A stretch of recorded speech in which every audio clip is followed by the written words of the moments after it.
And welcome everybody again to another episode of Anime Majority. Today we're gonna discuss chapter 630 of Naruto and One Piece 709. So let's begin. So we start at Naruto, and the chapter begins with Kakashi and Obito discussing about their friendship and about what can't be forgotten, and his friends. And Obito tells Kakashi, why do you want to stay in this world? It's full of lies, and there's a lot of pain in this world. But then Kakashi says that, if you don't let your new friends fill that hole, then there's no reason to be in this world, because Kakashi, he accepted the fact that Rin died and that Obito was dead, but he stood open to find new relationships and to find new friends, and all that.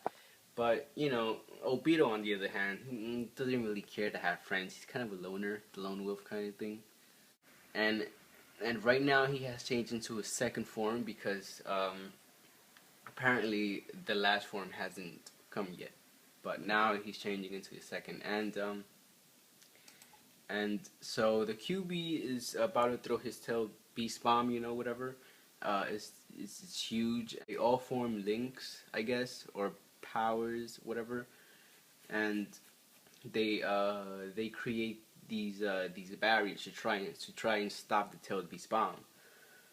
So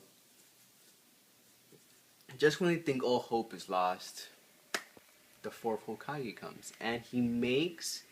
I don't know if he made the QB disappear, but I think that happened. Because he came here like kind of flashy.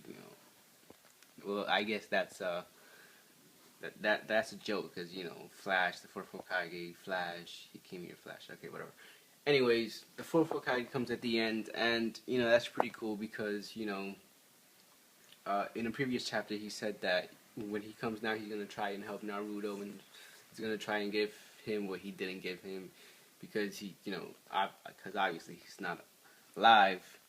But that's pretty much about it for Naruto. And now we're gonna talk about One Piece, and this One Piece chapter is awesome. Now, the chapter starts where Blue Jelly or Blue Gilly is just destroying everybody, with his kicks or whatever. And Bellamy finally focuses on the enemy, on the true enemy, the true strong one. Because when everybody saw that Hack, did his karate, his fishman karate on him, and he didn't even do nothing. He just stood on his back, and Hack broke his hand. I think a reminder that Baltromeo was the strongest one there. Okay. So now Blue Jelly is just beating everybody up with his kicks. He's even beating the old swordsman, I think. And Bellamy is actually doing good for himself, and also the king with his bodyguards is also just taking out everybody out. It's about time where the king's about to make his his incredible punch that everybody talks about. And the only one that seems to not be scared of that punch is Baltromeo. Now, this is why. Now, the king does his punch, everybody is knocked out except Baltromeo. Now, Baltromeo has this crazy, crazy power I didn't even know existed, but in the One Piece, everything is possible. Anyways, Baltromeo has the Bari fruit. In fact, called the barrier fruit, which he makes this invisible wall, which is like unpenetrable. Okay, it's just, it stopped the king's punch, it stopped Hag's punch, it also stopped Bellamy. Now, the only ones that are standing there, and obviously Bellamy's already out because of the king's punch. Because the king's punch apparently creates a shockwave that just blows everybody out. You know.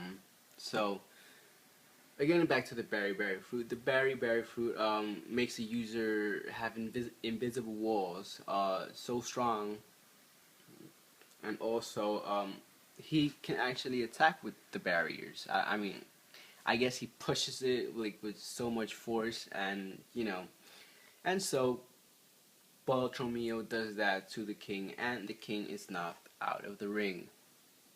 So therefore, in fact, closing the B block match, Bartolomeo, as I said in my previous chapter, I knew it. I knew it. I knew Bartolomeo was gonna win that freaking match. I knew it. And thanks for watching. Um, Please comment, rate, and subscribe if you like the review. And always, the links are down below if you want to read the chapters. Thank you.